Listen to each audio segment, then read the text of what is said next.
Welcome back to Steve Magnante's Supermodels. For about the last 15 years or so, I've been espousing something called funny car folk art. This is about hot rodding. This is about making the model car the way you want it. It's a free-form fever of building, and it all starts with altering the wheelbase.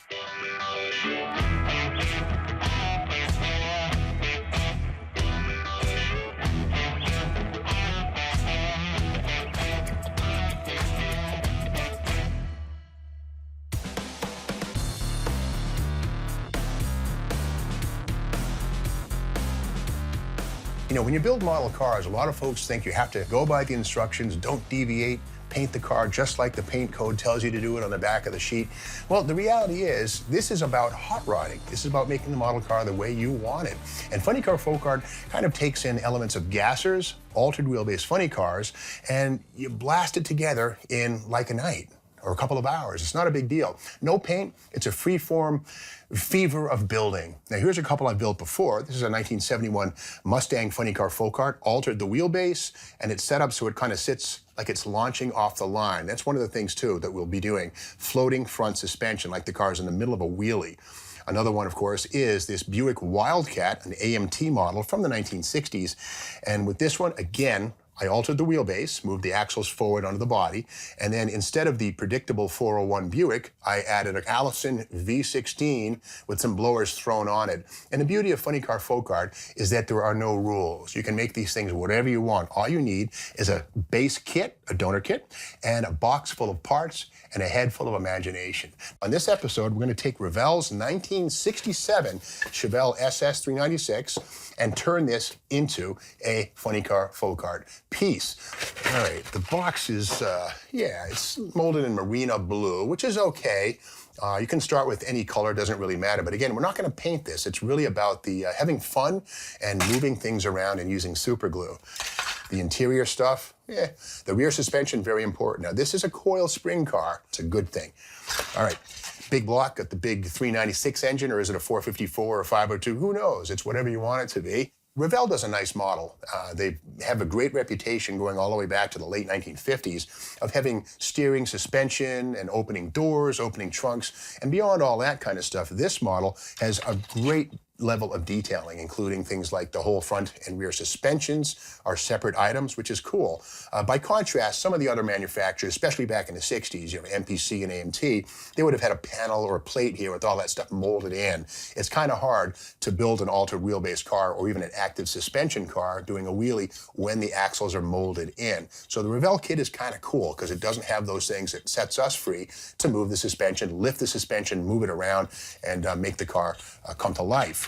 And the wheels and tires and stuff, they're pretty cool. We won't be using these rally wheels at all, but it's a nice launch pad for a funny car folk art. But the one thing we don't need, let's get started with altering the wheelbase.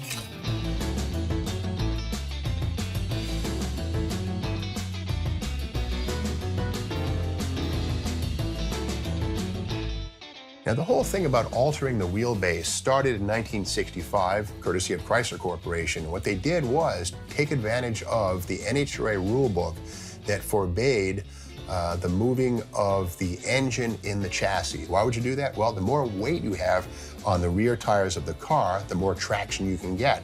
But because the NHRA forbade engine movement, they said, what else can we move? Let's move the rear axle forward, which effectively puts more static and dynamic weight on the rear tires of the car, and that increases traction.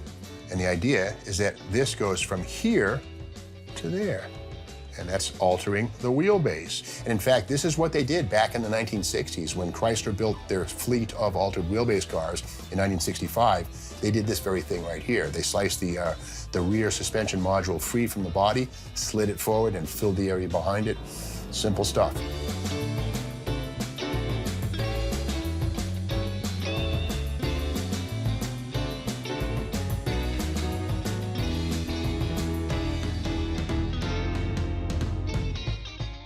By 1966, the altered wheelbase trick on Chryslers was seen as being so effective that racers of Ford's and GM products mocked the altered wheelbase effect.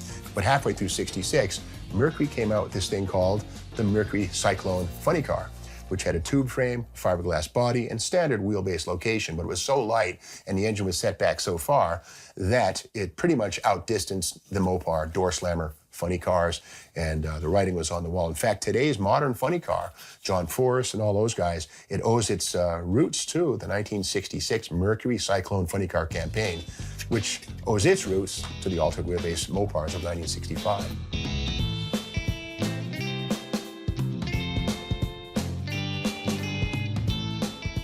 We've got the rear wheel openings move forward and it already transforms the look of the car. The thing I love about altered wheelbase surgery and altered wheelbase cars is that it makes it look like the chassis is jumping out from under the car. Like the car is so radical, so fast, so powerful that the wheels are leaving before the body of the car is, almost like a cartoon. And that's what we have here. Now, we can also do the front if we choose to. Same technique, slice, dice, move, juggle parts. But on this one here, I am going to move the front axle center line forward, but not the wheel openings, because that also creates a very dynamic look. And we'll show you that in a second or two. In the meantime, I want to introduce my little friend, Silly Willy. This is the quality control inspector here at my tree house in Massachusetts, where I do all my model car building. She's not so high on the funny car folk art because it's a little bit butch, a little bit raw, but when I'm doing my paint, my real models, she's the one who makes sure that everything is cool. But I know that when she likes it, you'll like it.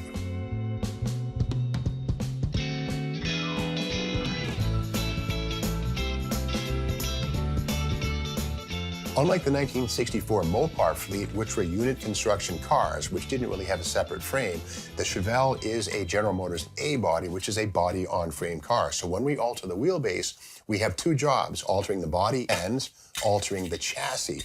And we can see here the results of our surgery. Okay, up front, the wheel houses and the frame and everything are in their normal, good position. But at the back, we can see here now, the rear wheel opening is way ahead of the wheel tub. So we'll mark the chassis in a convenient flat spot where we'll cut it, remove a section, and then move it forward to make these things match again.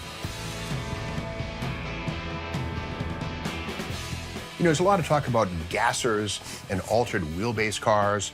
Well, they're kind of the same and they're kind of not. Strictly speaking, a gasser was a vehicle that burned gasoline and still had most of its street attributes, according to the NHRA rulebook. And by the way, gassers first appeared in the mid-50s. Quite often seen as a 55 Chevy, jacked up, no front bumper, running gasoline, but otherwise light and for drag racing. And again, the gasser thing is about high stance, straight axle up front, fender wall headers, big fat slicks in the back. Altered wheelbase was more about factory experimental drag racing in 1964 and 5 and 6. And that's when the factories designed and built cars that didn't have to be made in mass production. Only a couple, 2, 3 had to be built, but they were meant for factory experimental, a place where the factories could show off the latest and greatest stuff without having to make bunches of them for the public to use. So gassers and altered wheelbase cars are similar, but they're not technically the same thing. I love them both, and elements of both are going to be found in this funny car folk art critter that we're putting together right now.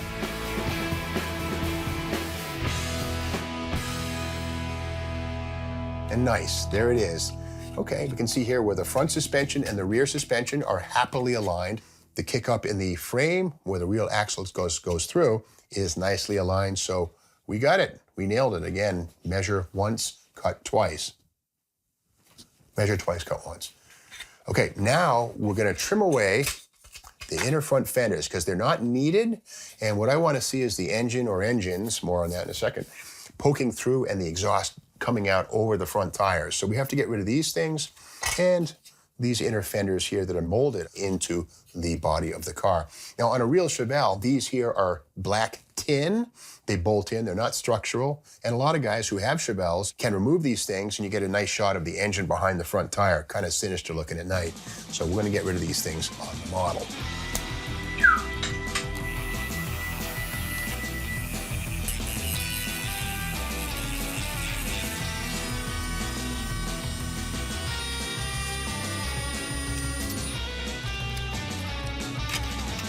You want to keep the firewall because that helps to keep the frame rail supported and distance away from the fenders. So you don't want to grind the firewall out, but we might make some modifications with our engine or engines. We want to see right through there because we want the headers and the exhaust system to come poking from the side out over the tire in classic gasser fashion. And again, funny car folk art's about shock. and having something that looks just outrageous and crazy. And one of the best ways to do that is to have the exhaust system loud and proud, fully exposed. And like any Chevelle, the coil springs are the key. These are where the rear suspension support comes from. And in the case of our torqued over look, we're going to also achieve our ride height increase. So what we're going to do is get another coil spring for another Chevelle model kit and stack them up on one side to get the ride height increase that we need for the car to come up high on the driver's side. As it should, Chevelle's 1967 Chevelle SS 396 model kit comes with a variation of the Chevy 12-bolt rear axle. Because we're going to put more than a stock engine in this thing, we have to upgrade the rear axle. So I'm going to use the Dana 60 rear axle out of the Revell 1968 Dodge Charger kit. Yeah, Dana 60 rear axles, they have their history in World War II. Apparently they were initially designed for use under 3/4 and 1-ton trucks. And the Dana Spicer Corporation is the maker of the Dana. It's not named after an actress or anybody like that, but the 60 is the one that Chrysler kind of put on the map when they put them in their 1966 street Hemis when equipped with a 4-speed transmission. And the beauty of a Dana 60 rear axle is that it is essentially bulletproof. You can run 1,000 horsepower through one of these things, and they'll ask for more. It's about the strongest rear axle of the muscle car era.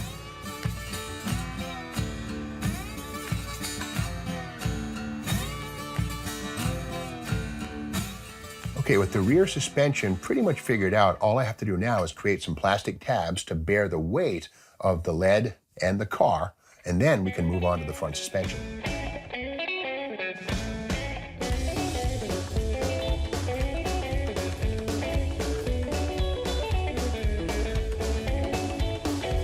At the front of the car, we have a couple of choices.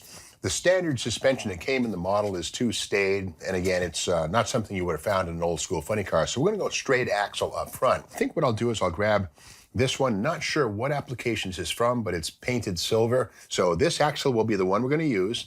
You can either do parallel leaf springs or a transverse leaf spring. Transverse is simpler, so I think that's what we'll do.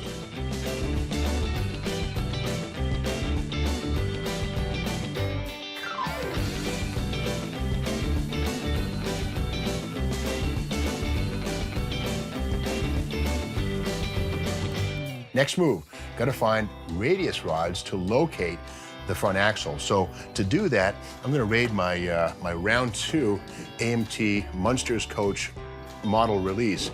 Pretty cool piece, limited edition. I hate to part it out, but I need the parts. So inside of this, what we'll find is on the chrome tree, some really nice radius rods. These guys right here. I'm going to cut them off the tree and use those to locate the front axle fore and aft. Again, they're called radius rods because they work from the radius of the front wheel back toward the car. So we'll slice these off, glue them down, and the front suspension will be almost done.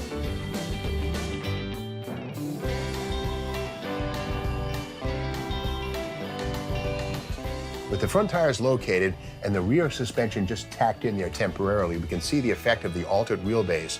The wheels look like they're jumping out from under the car, leading the way. The body has to catch up. The car's that radical. Speaking of which, come check this out.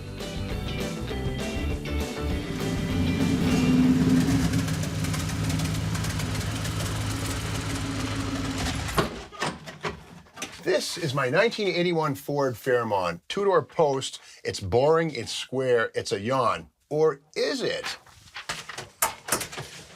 I bought this car in California for $800 and decided to make it into a 1-to-1 scale, real-world funny car folk art. The first thing I did was move the rear axle forward just about a foot, stretched out the wheel opening so it has a really dramatic look. A lot of dead space right here, and here you can see the Chrysler Superstock leaf springs I put in the back, replacing the stock 4-link and coil spring stuff, which axle hop like mad. But this way it sits up nice and high, just like a good model car should. Up front, I took the stock McPherson strut front suspension and replaced it with a live axle and leaf springs, and these wheels are actual magnesium torque thrust 15x4s. They're reproductions, but they look the part. The headers are good old fender walls like that with uncorkable ends. It does run through mufflers, but I kind of uncork that with a wrench in minutes time. And under the hood, the original 200 cube six-banger has been thrown away, replaced by a 4.6 liter mod motor from Ford. Now the mod motor today, the 4.6, the 5.4, even the 5 liter Coyote, those are direct descendants of the original 427 single-made cam of 1965 and 66, Ford's original match race engine. So this is my take on funny car folk art, 1-to-1 scale.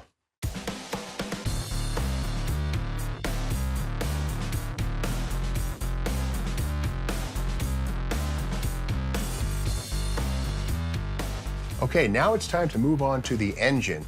When one is good enough, let's go for two. We're gonna take two 396 engines and cram them into the engine bay of our funny car folk art Chevelle. We'll start with cutting the 4-speed transmission off. We're gonna grab another one of these kits, make two of these engines, and go to town. The big block Chevrolet is a fantastic thing. We know them and love them. Today we can get them as big as 572 cubic inches right from Chevy Performance. Well, back in 1965, the 396 made the scene and immediately rocked the rest of the world. With its porcupine staggered valve heads, the big block Chevy was a breathing machine. Now, by the time the 67 Chevelle came out, the SS 396 version thereof, the 396 was superseded by the 427, the 454 by 1970, and it would grow from strength to strength.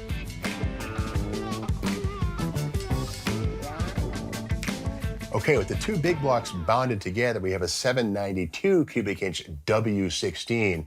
Kind of makes the W12 in the Bentley Continental look kind of puny. Now, every engine has to breathe, so we're going to add Hillborn fuel injection to both of these. And the thing with funny car folk art is the engine is kind of the crown of this deal, and to have a forest of injection stacks poking out from the engine bay is just very cool. That combined with the stance, the motion, is going to make this thing look just crazy sitting still. For the ram tubes, well, there are a couple of different sources. For one of our engines, we can use the Golden Commandos by Mobius. This has a fantastic Hillborn setup.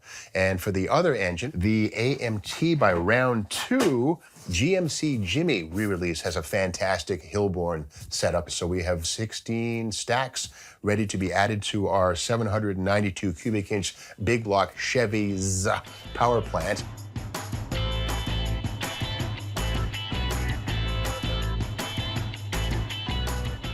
Hillborn fuel injection is what's known as direct port injection.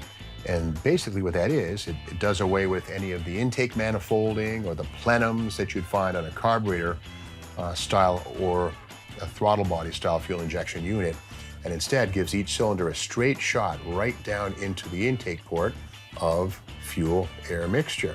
Now, Hillborn injection or direct port injection is old school and it's new school. The old school stuff was completely analog, no computers. So generally speaking, they were kind of tough to tune. They either idled really well or they gave you great wide open throttle really well. The transitional stuff was kind of hard to get. Well, now with the advent of electronic fuel injection, we now have the ability to have our cake and eat it too. So electronic fuel injection, which looks old school, is very possible. Okay, the final thing to do is the final assembly. And then once we have the known parts installed and we know what the weight of this car is, then we can do the most critical part of this thing, and that is achieve the balance by putting ballast in the trunk that offsets the weight up front so the car sits with the front tires hovering in midair.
With every model car kit, you're getting freedom in a box.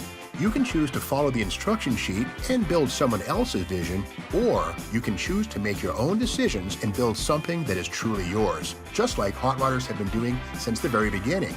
And just like the altered wheelbase cars of the 1960s did, they knew how to go faster, so they snubbed their noses at Wally Park's NHRA, ran their creations harder and faster than ever before, and started a movement the effects of which can still be seen and celebrated today. From proper 330-mile-per-hour funny cars in real life to funny car folk art in our little world. Proper hot rodding, it's the way to take a model kit and make it your own.